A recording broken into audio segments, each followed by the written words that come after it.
Let's start with a simple observation. We're drawn to interfaces that make us feel at home, even if those homes no longer exist. Digital screens mimic film grain. Apps adopt CRT monitor flickers. Why? Because these aesthetics don't just look retro, they feel familiar.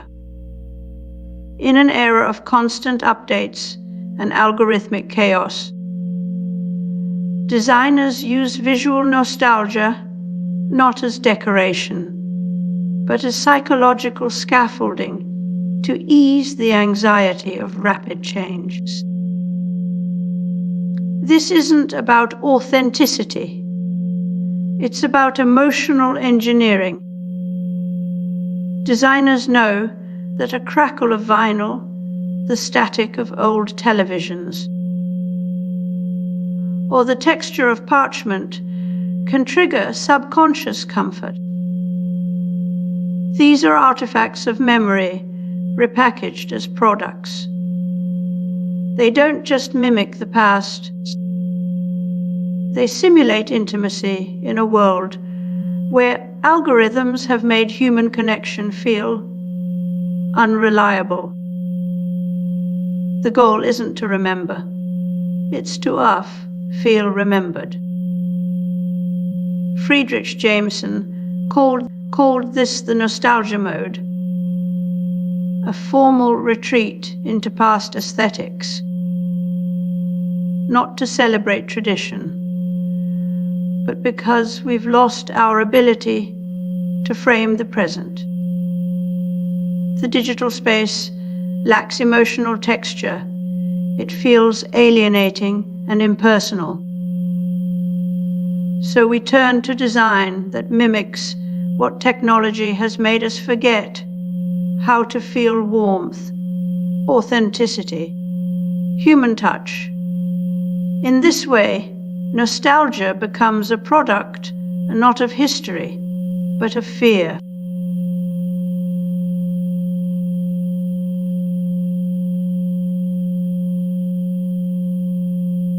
Visual cues in branding, color, typography, spatial rhythm are not mere decoration.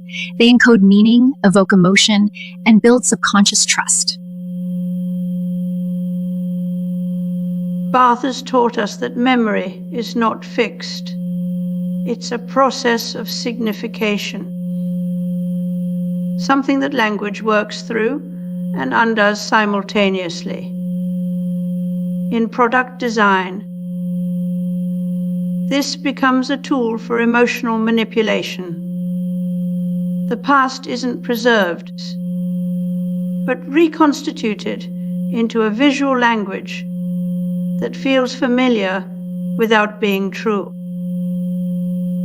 A retro font on your smartwatch isn't about typography history.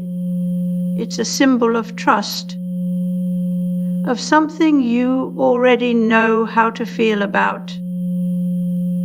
The illusion of continuity is more valuable than the reality. We return.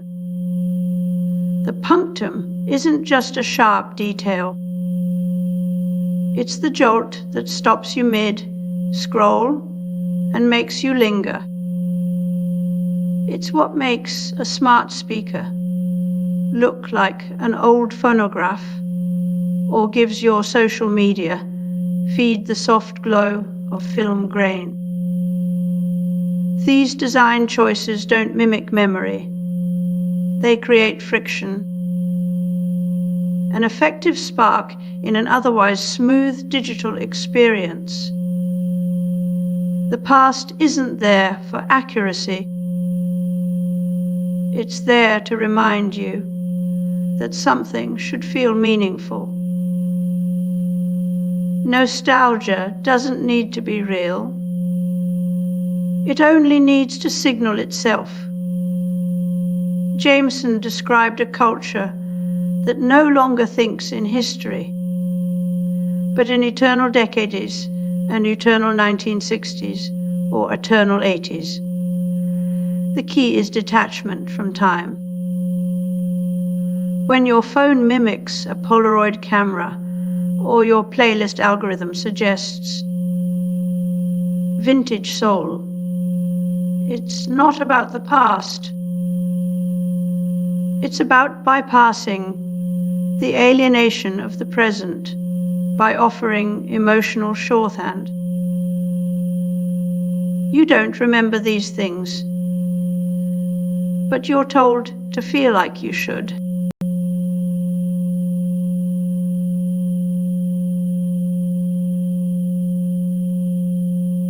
We have a new human being, and that's Chris Potter of Memetics Corporation, a new synthesizer, the Yamaha DX100, and a new computer, the Commodore Amiga. Neil Postman warned of Technopoly, a society where technology doesn't just shape life, but reshapes language, meaning itself. In this world, memory becomes a product too. Platforms like Instagram or TikTok offer you the illusion of preserving your past by collecting every moment into neatly categorized feeds and filters. But what they really do is extract your memories as raw data, turning personal history into something that can be sold, predicted, and manipulated. What was once private becomes currency isn't just a feeling, it's an interface. When platforms curate your past for you, they do more than organize photos or music. They train emotional loyalty to their ecosystem. You don't remember freely anymore. You remember according to what the algorithm deems relevant. This is where Postman's idea of language control meets Sherry Turkle's insight on how computers become an extension of self. Your past becomes a brand, and that brand is owned by someone else.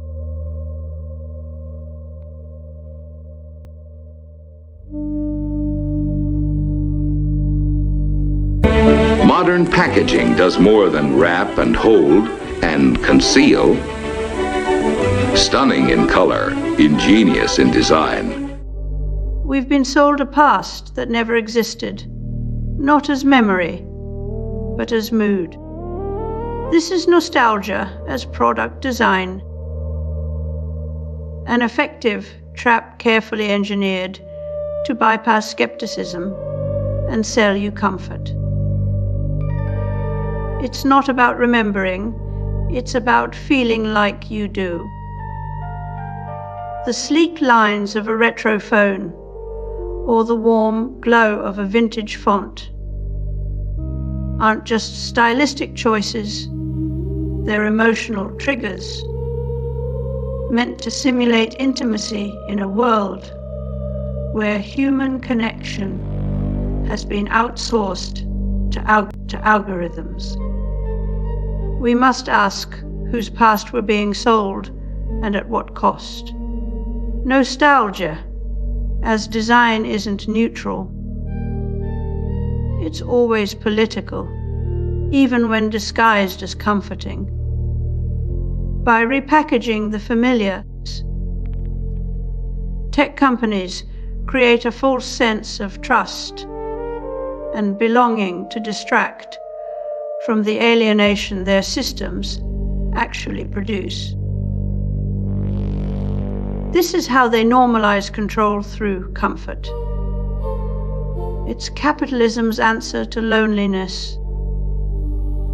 You don't need real human connection because your phone has already taken its place.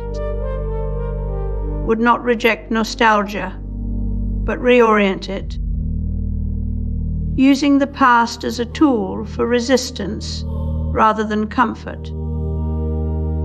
The future should be haunted by what we remember in order to fight for something better. Nostalgia is powerful. When we reclaim its meaning from corporations who want us lost in sentimental reverie, instead of revolutionary clarity. Memory can still guide us if we stop letting it be sold back as a commodity.